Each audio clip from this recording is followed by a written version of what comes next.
Hi, this is episode 7 of Clobbering Time with Craig, and today I have Samantha with me as Chris's computer is not working, so he's being replaced by Samantha. Say hello. Hello. Today, firstly, we're going to talk about Money in the Bank pay-per-view. First, I'm going to talk about your favourite wrestler, John Cena, versus Mark Henry. Yes. What do you think of that match? It was alright, but then the result was crap. Really, because it was Mark Henry, and then he became Super Cena again, and won. Which, you think Mark Henry, of his strength and caliber, could actually beat John Cena, but we all knew it wasn't going to happen. It was a bit predictable, wasn't it? John Cena's matches are always predictable. I thought Cena was going to win, but I thought it was going to be a DQ or something like that. I didn't think they would just have Mark Henry tap like a baby like that. It's a bit disappointing. But they're obviously not continuing the feuds, and with all turning Henry good and all that, so... But still, they could have done it a better way than that. Could have had him maybe knock him out through a table or something and just end by a count out or something. Yeah. Yeah, as we know, John Cena won. SmackDown briefcase match, which I thought Wade Barrett or Ambrose was going to win, but they surprised me. I was hoping Wade. Yeah, I mean, and it's Fandango. I mean, part of me wanted him to win, but he barely did anything in that match. I think they were protecting him because of his recent concussion. Maybe.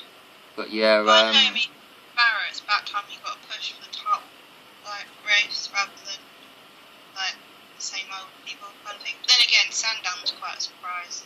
Yeah, although I don't think Sandow's going to keep that belt, the case for long. I have a feeling Cody's going to take it from him at SummerSlam.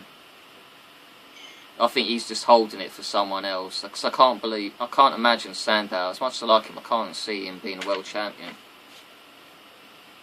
Yeah, he hasn't shown enough yet, I don't think. He hasn't been given a chance to... He's only been, tag team, so you don't really know. To me, at the moment, he's just a mid-carder. He's kind of at that level Miz is at, really, at the moment. Yeah. The other one was the Raw side, which Randy Orton won, which I said to you, I had a feeling Randy was going to win, because everything's been put too much towards Daniel Bryan. Yeah, it was kind of way Daniel Bryan was always being put over. He was always I don't think he was gonna lose. Well, he's gonna win, should I say? Because they kind of was focusing on him too much. I kind of think. I mean, as much as I wanted Punk to win, as you know, I kind of suspected that I thought Randy might win because it'll be good for him to hopefully finally turn heel. Because you can see he's been wanting it. Well, as I said to you before the Money in the Bank pay-per-view itself, that I thought Randy was going to win, and then he's going to cash... Everyone's talking about it now. He's going to cash it in on Daniel Bryan at SummerSlam and win the title. No. If you can turn Randy, I think that's the way to do it, because everyone will be happy Daniel's won it, and then he'll get it taken away from him in 2 seconds flat. Yeah. Yeah, it was a good match though. Obviously they set up the whole Heyman turning on Punk, so you got the Punk Lesnar for SummerSlam, and of course you got the whole thing with Daniel Bryan now facing John Cena, and the likelihood of Randy cashing in. Then there was Dolph Ziggler against Del Rio, which ended up with AJ I thought the ending was really rubbish to that. I mean, obviously they're setting up for AJ to leave him, but I thought it was a real crappy ending to have it just get DQ'd. I didn't think getting AJ involved. I mean, obviously they got plans to break him up or whatever, but I don't think they should have done it like that. They should have had to properly turn on him, not like it was an accident sort of thing. It was a bit of a poor ending.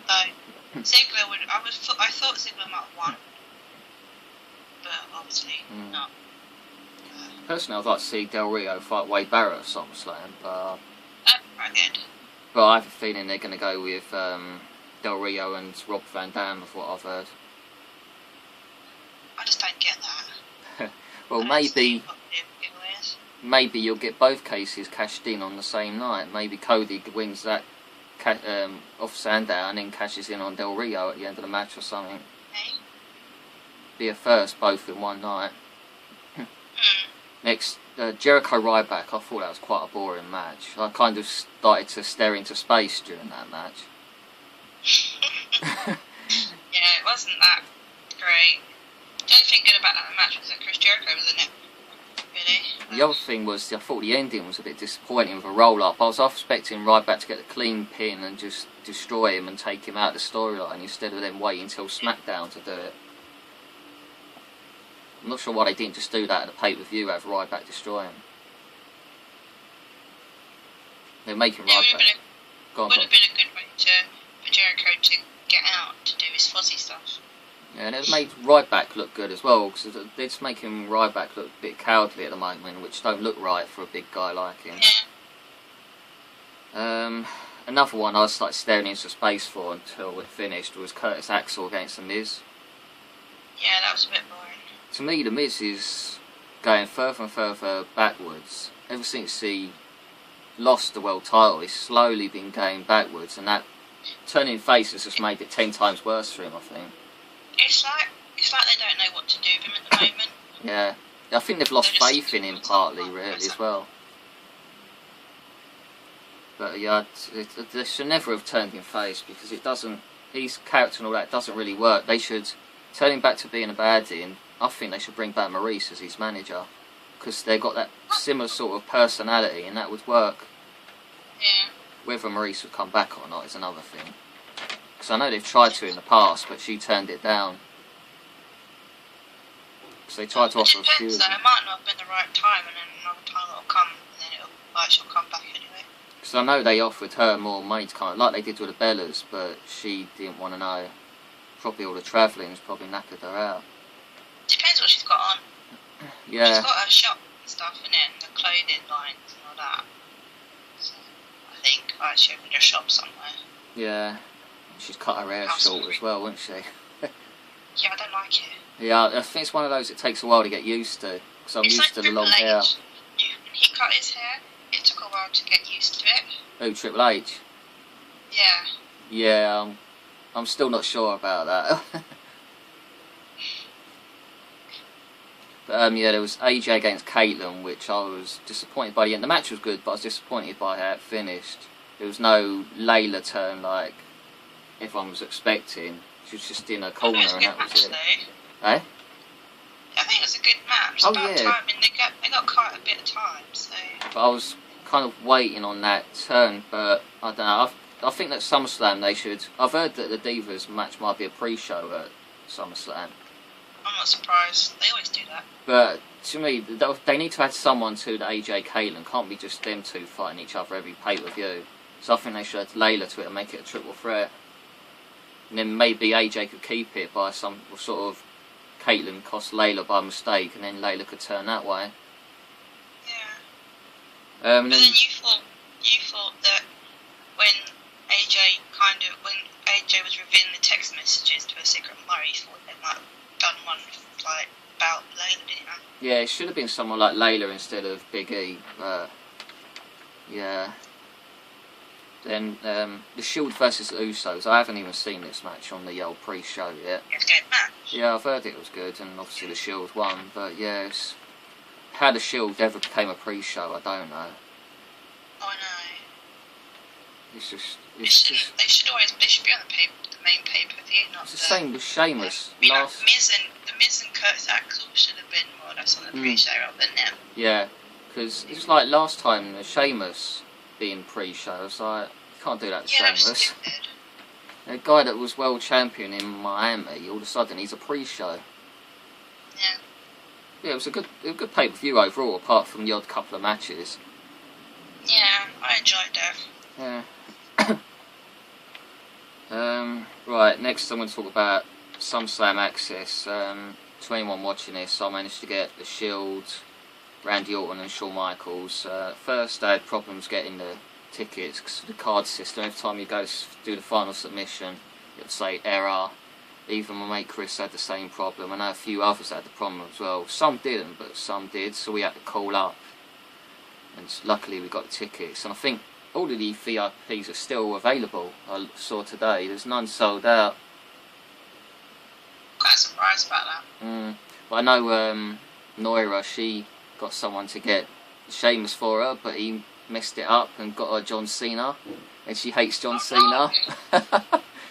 Which is the worst thing possible. It's like I'd hate that. It's like me wanting the Shield and someone getting me Mark Henry by mistake. I'd be like, you're having a laugh.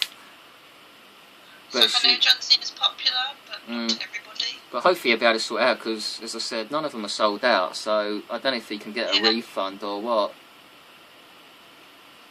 But fingers crossed he gets it. Well, I wouldn't give him the money if I was there, that's for sure. That was his mistake. I don't know how you make that mistake. The thing is, it's cheaper. Sheamus is the cheaper VIP as well. I don't know how you make that mistake between John Cena and Sheamus. Bit strange. But yeah, everyone I know apart from her seemed to get what they wanted, which they should do because it's not sold out. And I think it's because they've done too many VIPs. There's way too many on that list. I can imagine Mark Henry's hasn't anywhere near sold out. They would have been better off putting a Wyatt family instead of him. They would have done better. I'm surprised Ziggler's not on it though, to be honest. Yeah. Well, they could. Well, I say they could have done Dolph and AJ, but AJ's not. You could have done AJ. Yeah. You could have easily done that. The whole fact, like, how big Ziggler's got, like, with the whole WrestleMania cash-in and stuff, you think they would cash in on it? Well, to me, I would have had Dolph Ziggler. Dolph Ziggler should have done it instead of Ryback, and AJ could have done it instead of Mark Henry. Those two would have sold better than the previous ones. Yeah. So if that, to me, AJ, you could do a VIP with her. It'd be the first time, but they could easily do it. Now on to TNA. As anyone who saw last night's Impact, Chris Sabin won the world title off of Bully Ray, which to me I can only think it's short term because it makes no sense. Chris Sabin is a world champion. You can't just jump from X division. I know Austin Aries did, but Austin Aries is, he has that ability to be a main eventer, where I don't see Chris Sabin as a main eventer. I don't get why they did that. It's too soon since he come back, and it's like you said, it's like you see him as like X division, but for me, I just always think of him as X division, not like a world champion. To me, he's no more than a mid-carder at best. I mean, he's great in the ring, but I just don't see him carrying the company. I don't, especially if they're struggling financially. I don't think he's the person to be world champion right now. If anything, they should. Like you got like Bubba Ray. Oh, sorry, Bully. Bully Ray. Sorry, I always have a habit of calling him Bubba. You got Bully Ray, like Jeff Hardy, Austin Aries, and Bobby Roode, James Storm. They're heavyweights, so they can carry the company, and they're quite popular people. But despite being good or bad, they're always popular, and they could help the company. But Chris Sabin, I always just think X Division. Yeah. And machine guns. Yeah. To me, I thought Alex Shelley was the better of the two of them anyway. Oh yeah, I love Alex Shelley. He's great. I'll be surprised they bring him back at some point. I hope so, but then he's busy doing his stuff in Japan, so... Yeah, but, I think. But I have a feeling with Chris Sabin it's going to be similar to when James Storm won it. Like a very short... I don't think it'll be quite as short as James Storm's, but I have a feeling come the next... didn't deserve that. I think come the next proper pay-per-view, either Bully will probably get the belt back or something like that. So I still think Rampage is aces, really. I don't think he's a Mafia. Because it was like on yesterday's show, they had them all in the ring. Mafia, they're all wearing suits apart from him, wearing his usual scruffy sort of clothes. He just didn't fit in well at all. To me, he's got that persona to be a baddie anyway, and I think he's setting them up. Yeah, the story of... People would have heard about this, a house show recently where it turned into only 5 matches. And it was only, 8 wrestlers? Yeah. Do you want to tell us? We don't really know the whole story though, do we? I mean... You'll just tell what you know. There's been different things about it. Because you've got some TNA wrestlers saying like, it was nothing to do with like the licenses. They had licenses. It's kind of weird because if they had licenses, then why couldn't they wrestle? Yeah, because the whole story was they didn't have licenses in that. Where was it again? Where was the event? It's in like I don't know, some place in... Some place in America. Was it Missouri or something? Oh, right, Missouri, yeah. I don't know. Well, apparently they didn't have licenses and ended up with only, what, 6 or 7 wrestlers. Yeah, it was Gunner, Bully Ray, Jeff Hardy, James Storm, and that was it, I think. Yes, they only had about a crowd of 250 as well, didn't they? No, it was about 500 pounds. Oh, was it 500? I thought it was about 250. Yeah, even so, it's still not a lot, is it? But still, they were given the opportunity to go backstage after, weren't they? But that's really embarrassing when a company... They should have sorted that out before going there. How can you go there and that happens? They were giving refunds or meeting the wrestlers. Yeah. Backstage. But the money they're losing themselves by making those mistakes, it's just... Oh, I know. And they make their company look really amateurish and stupid. I mean, WWE would never let that happen.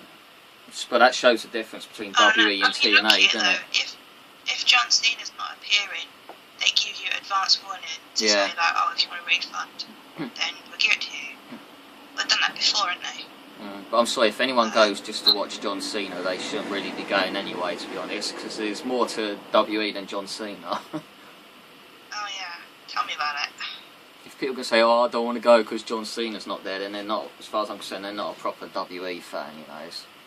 But it's like me, Taryn, and saying how much I want to see Punk, but if he's not there, I still enjoy, like, the Divas, and I've got other favourites. Yeah, but I can understand more with Punk because he's a lot better wrestler than John Cena ever will be. You know, he's much like Cena. Punk's much better in the ring, but you know, to me, there's more than just that one person. There's plenty I like to see. Well, the thing is that with Punk, he's got like his Muay Thai, like the martial arts and stuff, as well as doing the like the wrestling. He's lost a lot of weight lately. Have you noticed, Punk? Yeah. Really, when he's next to Brock Lesnar, he looks so small and skinny, doesn't he? He looks like Brock Lesnar could just break him in half. Anybody looks skinny against Brock Lesnar. To be fair. Brock Lesnar's an animal. I wouldn't be surprised if he makes Punk bleed at SummerSlam. How heavy-handed he is. But then again, I mean, I think Punk's got... I'd be surprised if they beat, like, let Brock beat like the hell out of him too much. I still think Brock Lesnar's going to win because I think Curtis Axel will get involved as well as Heyman, and he'll just end up getting beat in the end, I think. Who are you going to be cheering for? Well, obviously Punk, but you know, I still think Lesnar's going to beat him. I'm wearing my sleeves. Yeah. You'll be cheering for Punk. You'll be cheering for Brock. Yeah, I've got it here somewhere. Where is it? One of them. One off. I was wearing out the axxess last year, sweating like crazy with that on. Once I'd met in there, I pulled them off because my arms were soaking wet. I'd have ended up with this red mark on my arm here to here, and then this little white patch otherwise if I'd have left it on, which would have looked really weird. But yeah, the only time I'm disappointed at a wrestling show, if Rosa Mendes is not there, then I'm disappointed. Rosa!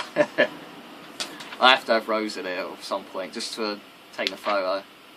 Just like, was it the After Miami one, where you could notice me on the screen, and I'm just taking photos of Rosa the whole match, wasn't I? Yeah. Like, forget about the match, I was just taking photos of Rosa. Yeah, as everyone knows, TNA financially seems to be struggling at the moment. They made many releases. Recently was Tara and Doc, which to me I was really annoyed about out of all the ones that have been released recently, because I think Doc's probably one of the best, apart from Bully Ray, is probably the second best in the Aces. And they haven't even wrote him out of that whole Aces thing yet. They're hinting at him leaving them, but they haven't actually dropped him yet, so I don't know how they're going to do this. Or if they're going to re-sign him or what. That happened off camera or something. I don't know. Because I know they're still open to re-signing him, but... Yeah, it's basically they just haven't... They kept going on and they never agreed anything from what I've heard. But it was Tom Pritchard, wasn't it? And I'm not surprised they've finally got rid of him. Is it Bruce Pritchard? Or Bruce, yeah, I get him my Whichever. regard. But yeah, basically, like, he was in charge of signing those contracts and stuff, and well, he got released himself. Yeah, because they nearly lost Robert Roode not that long ago because of his net. Yeah. There was that time when everyone was like, he's not appearing because he hasn't signed a contract, and then all Back Wrestling did. When people were hinting, oh, that WWE should go after him. Now, what would they do if they let Bully Rays do that and he suddenly jumped to WE? While the whole way completely blow the whole story. Go on. He could go anywhere, Bully Ray, because he's done Japan, he's done... Oh, I know, but what I'm saying is, if his contract was to run out right now, and he just jumped to WE straight away, while he's lead with the Aces, how would they write that out? If something, see, if this is how... They wouldn't do it, though. They wouldn't let it go that bad, I think, well, with him, because he's one of the main players. Yeah, but Robert Roode was when they nearly blew that. True. I think he was world champion at the time, or just lost it, so, you know... You could easily have world champ. That happens to world champion. He jumps to there. It'd be like WCW sort of thing, wouldn't it? Yeah. So I hope. I'd like to just think how much they spend on Hulk Hogan and Brooke. Well, and Rampage as well. What they're wasting on him. Because they were saying on the internet, like that Tyra was one of the highest paid knockouts. That's what it seems to be. They seem to be cutting the higher payers, don't they? Huh? They seem to be cutting the higher payers at the moment. Yeah. Probably to pay Hogan's wage packet. Yeah, mind you, he's getting paid late as well, which won't go down too well. Rampage should probably cost him a few bob as well. I'll dread to think how much they're paying Rampage for what will be just a short-term thing, which I still think it's all leading to him fighting Kurt Angle in a UFC-style match. That'd be quite good, though. Yeah, because that's how I think he'll join the Aces. It'll be like an Aces against Mafia thing of Kurt and him, and then once that's done, he'll disappear back to UFC, and that'll be that. But it ain't going to bring them in any more ratings than what they've already got. It's not going to make them any more money. And Kurt Angle's not as slim as he used to be either, so I don't know how he's going to fare in that. Yeah, I mean, it seems like they're still trying to get over the American audiences. Yeah. Trying to promote themselves. I think that's why they went on like the live tours and stuff to get out there. Because being stuck in Orlando all the time probably didn't help. I mean, it cut costs a lot. I still think when it comes to TNA, Britain's more loyal than Americans are when it comes to TNA. Yeah, I don't know. I mean, they do seem to whichever wrestling company they both enjoy coming over to England because of how much we love wrestling. Yeah, and because we don't get it as much as in America do. That's only once a year. We're more into it, whereas they take it for granted, and they sometimes just switch off. Although I'm glad they took it away from studios in Florida, because some of that crowd was annoying. They make themselves sound dumb sometimes. The fact that all it would be is local people or someone, or if you're on holiday, you only get to see it kind of thing. Where they're branching out and doing live tours and live tapings, it's getting them out there to the fans that can't make it to Orlando and all that lot. The only thing that used to get on my nerves with Orlando though was they would have these so-called models in the front who didn't have a clue. You could see they haven't got a clue anything about wrestling. We're just following what the camera people or whatever wanted them to do, and it looked really annoying. Plus you had a few there which made dumb remarks like, "You've still got it," before a match even starts. It's like, let the match start first before you make stupid comments like that. Or when Anvil made an appearance in there, and you can see he put on weight, he's just about to get in the ring, struggling to get in the ring, and they're like, "You still got it." It's like, what? Still got what? His belly? It's like they're just so dumb, some of that crowd. It gets on my nerves. That's why I was glad they did move, to be honest. Huh? That's why I was glad they did move it, really, because they were. But I don't think they can go back there anymore, even if they wanted to. No. Because I don't think so. Because the whole WE doing their actual Hall of Fame thing there and everything, I think that might mess them up for being able to go back there. And there's actually things happening there now, so I don't think they can go back. It depends if the building's still there as well. Yeah, I think they're doing something else. Yeah. But yeah, they probably did make a mistake leaving, and now they've got no way back. So they're going to have to live with it, aren't they? Right, next I'm going to do the Q&A thing with which I got Chris Fink to email to me. You can follow Chris Fink at his Twitter is at Finto316, and he also has a YouTube page which is called Finto Mania. Yeah, and it's very good. He does some very good videos, so definitely recommend that. Right, first question I said to him was, when did you get into wrestling and what got you into it? He said it's quite popular at school, and his dad's got him a copy of WrestleMania 8. I remember that one. It was when, do you remember Hulk Hogan against Sid, and Papa Shango interfered, and then Ultimate Warrior came sprinting down the ring and helped Hogan? It was when Shawn Michaels was fighting Tito Santana. You also had Undertaker against Jake the Snake when Taker first turned good. I can't remember that. What year was that? Well, WrestleMania was 91, so 92. Yeah, I was too young to remember that. Yeah. That's probably before I got into it anyway, I think. Yeah. Remember? Yeah, he got him a copy of that taped from Sky Sports. The first image you saw was Shawn Michaels coming to the ring, which was his match with Tito Santana. Where am I? Hulk Hogan was, for him, Hulk Hogan was the best.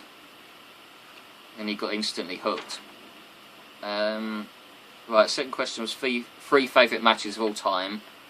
First one he said was Triple H versus Shawn Michaels from SummerSlam 2002.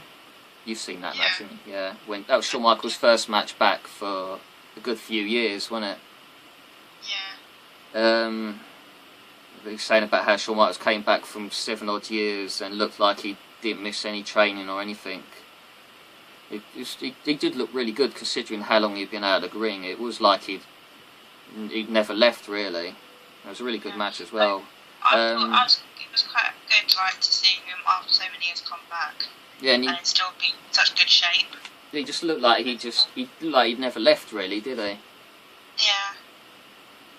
His second one was Austin versus The Rock from WrestleMania 17, which was the first WrestleMania I went to, which was when Austin turned on Rock and joined up with Vince, which was quite a cool ending, I thought. He was saying about all the kickouts, you know, how Austin kept hitting him with chairs and stunning him, and The Rock kept kicking out and all that sort of stuff. And the fact it was a no DQ and Vince interfering. Plus, it topped off everyone's favourite Mania. It is everyone's favourite right now. And the third one was The Rock versus Hogan from WrestleMania 18 in Toronto.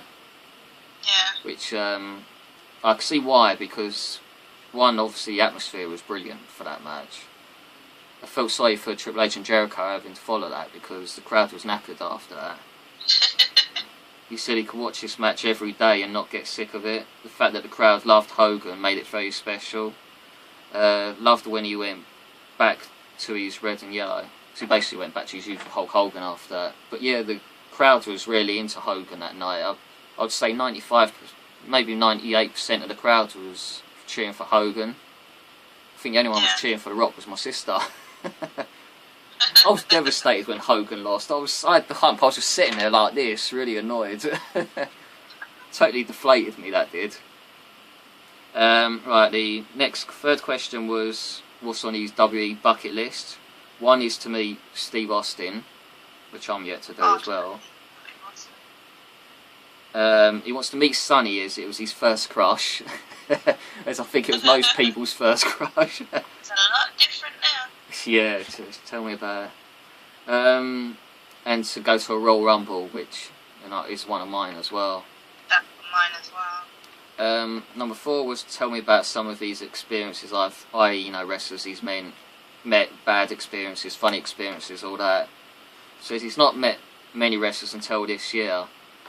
I think I met the best ones I could and wasn't keen on how axxess was laid out, which no one liked to lay out of axxess. It was a flipping joke. The first wrestler he met was Ricky Steamboat, which I haven't actually met him yet. He was a really nice guy, very appreciative. He found Maurice quite dull.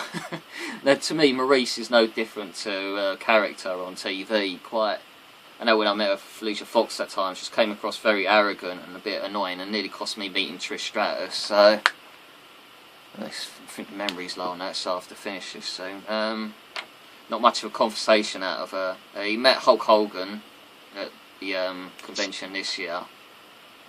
Also met Undertaker, and Hulk Hogan signed his magazine, which also had Undertaker's autograph on it. Hulk Hogan commented about it, and he said to Hogan it was nothing in comparison to meeting him, which is quite cool. Funny story was at WrestleCon where they were getting ready to go, and we went to the toilet, and basically next to him was the boogeyman going to the toilet. He said he didn't shake his hand though, thank God. Fifth was best thing about being a wrestling fan. He said the community is what makes being a wrestling fan so good. A lot of my personal friends and online friends stem from wrestling. YouTube seems to be a better place for connecting. What's your next wrestling show? He's going to the Raw in Manchester in November. So that's Chris's Q&A. Now I'm just going to, before this cuts off on me like I did last time, briefly, me and Samantha went to the Mickey James party last night. I'm going to add a couple of pictures once I've uploaded this to YouTube, put at the beginning of it. Yeah, it was good fun, and it's basically thanks to Chris Fink giving me his tickets as he couldn't make it, so thank you, Chris, for that. Yeah, Thank you, Chris. We got the album signed. We also got, I'll show you here quickly. Here's the album signed by Mickey. Also got this as well, promo, which Samantha's got as well. And yeah, she was really nice. Got that signed for Chris as well. And yeah, it was a really good night with Wrestle Talk TV hosting it. Right, that's the end of episode 7 of Clobbering Time with Craig, and bye from me and bye from Samantha. Bye. See you next week. Bye.